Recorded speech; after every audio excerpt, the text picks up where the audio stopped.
Hey friends, you ready for another edition of Conversation Collage? Well, one's coming at you right now from Wenatchee, Washington. Apple capital of the world, the buckle of the power belt of the great Pacific Northwest. And how are you? Ken Joannesen at your service. Nice to be with you. Nice to have you aboard here. Have an interesting show for you, so stick around if you are interested in taking charge of your health. I'm talking to men here. And also we'll talk about fixing up your home and how a lot of people are going about doing it, and how home lines of credit are a good way to finance the remodeling or redoing of your home. We'll talk about that a little later on. First, we'll start off about men's health. November is Men's Health Awareness Month, and it is no secret that men can be notoriously bad about keeping their regular doctor's visits. And now it's time to take charge of our health. And during November, men are encouraged to talk about their doctors about the risk for urology-related conditions such as prostate cancer, testicular cancer, and other health conditions. And we've talked about that with Dr. Joshua Halpern, who has some ideas on how guys can take charge of their health at any age, and specifically about the cancers I mentioned and other things as well. And caught up with Dr. Joshua Halpern in Chicago, Illinois. Dr. Joshua Halpern, Good hello. morning. Hello, how are you, sir? Doing well, thank you. Okay, where are you today? I'm calling in from Chicago, Illinois. That's where Northwestern University is, isn't it? Northwestern Medicine. So here we are, November, Men's Health Awareness Month. Tell me about this. How did it get going? Because this has been going on for about, 15 or so years now, and this is all about prostate cancer. Can you tell me a little bit about this? Yeah, so Men's Health Awareness Month began back in 2003, and it's really evolved over these last 15 years into a broader men's health campaign. So it's about prostate cancer, it's about testicular cancer, but it's also just about getting men to take charge of their health, getting them into doctors, which we all know that they don't like to do. Why don't we like to do this? I mean, I've understood this, and I've gotten that too. So, but why is it so tough for us? I think there is a sense that men don't like to talk to each other about their health. They don't like to talk to anyone about their health. And we see that in the data out there. About a third of men don't have a doctor, which is a pretty unbelievable number. But that's why it's so important to be talking about this now here in November. Mm-hmm. Tell me a little bit about prostate cancer. What exactly is it? Where does it come from? Yeah, prostate cancer is the most common cancer among men other than skin cancer. And about 175,000 men will be diagnosed with prostate cancer this year alone, which is really just a staggering number. Unfortunately, about 31,000 men will die of prostate cancer this year, and that's why it's so important for us to be talking about it. The prostate is a predominantly male organ that sits just underneath the bladder. And there are a lot of different reasons which we're slowly starting to understand about why men develop prostate cancer. But the real important thing for us to talk about is the role of prostate cancer screening in detecting prostate cancer early. Mm-hmm. Can you tell me what the prostate does? What is the prostate anyway? Yeah, so the prostate has a number of different functions. You may be surprised to know that the prostate actually makes a large proportion of the fluid that comprises male semen. And so it's actually a very important reproductive organ among a number of other functions. Mm-hmm. Okay, so let's get into prostate cancer. Is there anything genetic about prostate cancer? Can I have it and not know it? There certainly is something genetic about prostate cancer, and you can have it without knowing it. So we know that men with a family history of prostate cancer and a dad and a brother are going to be at higher risk for developing prostate cancer. We know that men with certain genetic abnormalities are at higher risk for prostate cancer. And, for example, African-American men are at higher risk for developing prostate cancer. And part of what is scary about prostate cancer is that you can have it without knowing it, which is why screening is so important, because we can detect it early before it rears its ugly head. Are there certain symptoms around prostate cancer that would make me take notice? Typically not. It is not until much later in the game when the cancer has progressed that men start to be symptomatic from prostate cancer, which is why screening is so critical. Screening really just consists of two components, physical examination by your doctor, so a prostate exam, and a blood test, a PSA test. And those two things together can give us a great sense as to what your risk is of having prostate cancer and put us on the pathway to diagnosing it if it looks like there is some suspicion. Does prostate cancer discriminate as to age? Is it mostly, I think it's mostly older guys that get it, but can it happen in younger guys too? Yeah, the risk certainly does go up as men age. And so when it comes to prostate cancer screening, the recommendation is that men in their 50s and 60s are the prime targets for them to talk to their doctor about whether screening is right for them. But some of the men in the risk categories that I mentioned before, men at higher risk because of family history, African-American men, these men actually might be thinking about screening as early as their 40s.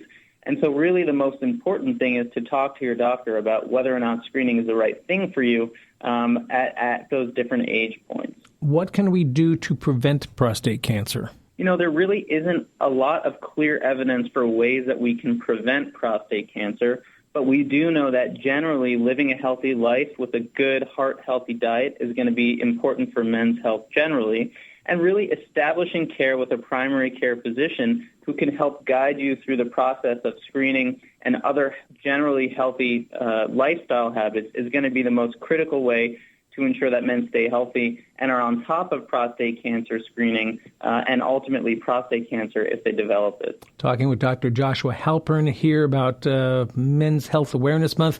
We've talked about prostate cancer. Let's move a little lower to the boys, testicular cancer. That's only something that guys get. What can you tell us about that? What should we know about testicular cancer? Testicular cancer, not quite as common as prostate cancer. About 10,000 men get testicular cancer a year in this country, but it's much more common among the younger guys. So men 18 to 40 or thereabouts are going to be kind of the prime targets for testicular cancer. And yeah, it's all about the boys down there and noticing changes down below. Mm-hmm. So the signs of testicular cancer, any change in the testicle, whether it's a lump, firmness, even a new ache or pain, it's something that's worth getting checked out by your doctor because that could be the earliest sign of something going on down below. I got an infection down in the boys a few years ago, and it darn near killed me, and I've never had pain like that before. And so it's and fortunately it was not cancer. So it was just some sort of infection that got down there. And so, I know all about that. What does all this do to a guy's psyche? Let's talk about mental health for a little bit. Yeah, over the last couple of years, mental health has become a big part of Men's Health Awareness Month, and I think that's a really important thing. Cancer certainly can affect a man's psyche. It's very easy to get down if you've been diagnosed with one of these conditions. But even without some other medical condition, mental health can affect a lot of men. In fact, we know that men are much more likely to commit suicide than women, about 4 times more likely in this country. And so it's really important that guys talk to each other, talk to somebody they trust if they're having any sorts of feelings of being overwhelmed, of sadness, of anxiety, or if they notice anything new like that in a friend or a colleague. It's really important that we're all speaking up because mental health is such an important part of overall men's health. Where does Men's Health Awareness Month, why is this so passionate for you? As a urologist, I see men every single day.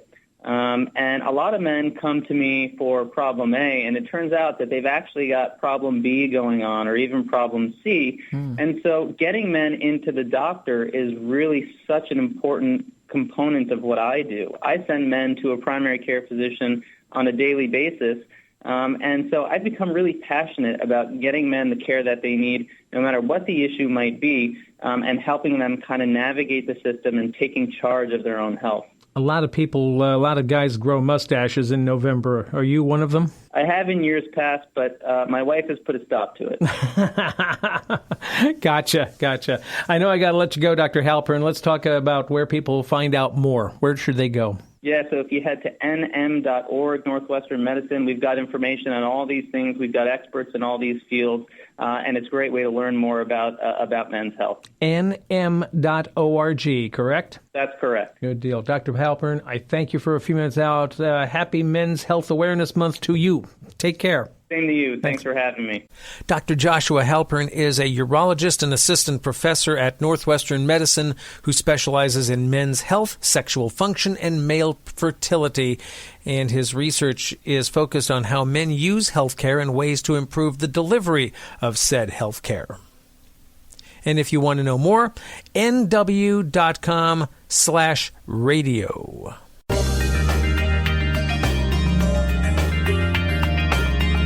Conversation Collage on your favorite podcast platform. We also invite you to like us on Facebook and also on Instagram, Conversation Collage Podcast. Closed circuit for those who are listening to this through their Apple, iPhone, iTunes page, podcast page. If you would be so kind as to give us a rating, to rate our podcast, and maybe give us a review if you like it. I would much appreciate that. That would help us out a lot. And there you go. Again, that's for folks who listen on the Apple iTunes page. Let's talk about home renovations. Say your 1980s home called and it needs a makeover, like right now. So how do you go about doing that? Get this, nearly 80% of homes in the United States are at least 20 years old. That's according to the Joint Center for Housing Studies of Harvard University. And some are much older than that. And aging homes means that homeowners either want to bring their homes up to date or they need to bring their homes up to date and replace some well-worn parts of their homes. And they're taking the remodeling into their own hands to make their home fit their lifestyle. Now, how do you do that and do it within a budget and finance all of this? There are plenty of ways to do it. You can have a trusty credit card, but that's not necessarily the most financially savvy choice. But there are other ways to finance your home renovations, like a home equity line of credit, but they can be a bit intimidating. To get the scoop on all of this, we talked with Michelle McClellan, who is a senior product management executive at Bank of America. Michelle McClellan, hello. Hello, Ken. How are you? I'm doing just fine. And where are you today? I am in Charlotte, North Carolina. That's the headquarters of Bank of America, isn't it? That's it. Okay. Mm-hmm. Let's get into it. First, I'm curious about the Bank of America Home Buyer Insights Report. What were you hoping to find out through this? Yeah, so we survey our clients every year to find new home buyers to find out what's on their mind. And we have discovered that many home buyers feel a lot of satisfaction, obviously, after they buy their home, and they definitely feel more satisfied owning a home than renting a home. But at the same time, we're also realizing that 78% of home buyers are planning to update or renovate their home as soon as they buy it. So especially for those first-time home buyers, they don't always find the home of their dreams right away, and they typically tend to buy a fixer-upper, and then they want to do a lot of projects after that. Mm-hmm. Is that a change from earlier? I mean, has that number grown as time has gone on? In terms of people who want to renovate? Yeah.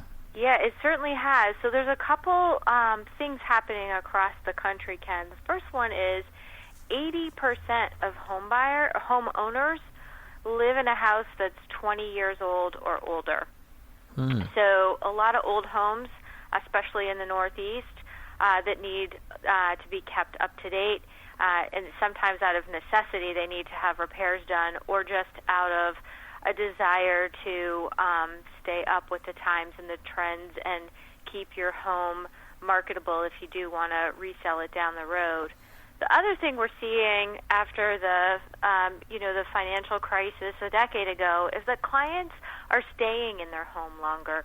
So in the past, we used to see clients move around a lot more, and even just in the last 10 years, we're finding that clients will find a house, and then they've decided, I like where I live, I like my neighborhood, I like my community, I don't necessarily want to move, but I do want to make some renovations to my home. Mm-hmm. So we're definitely seeing the whole renovation market growing as a result of all those things. And with the changes in technology and the changes in how we live, that makes remodeling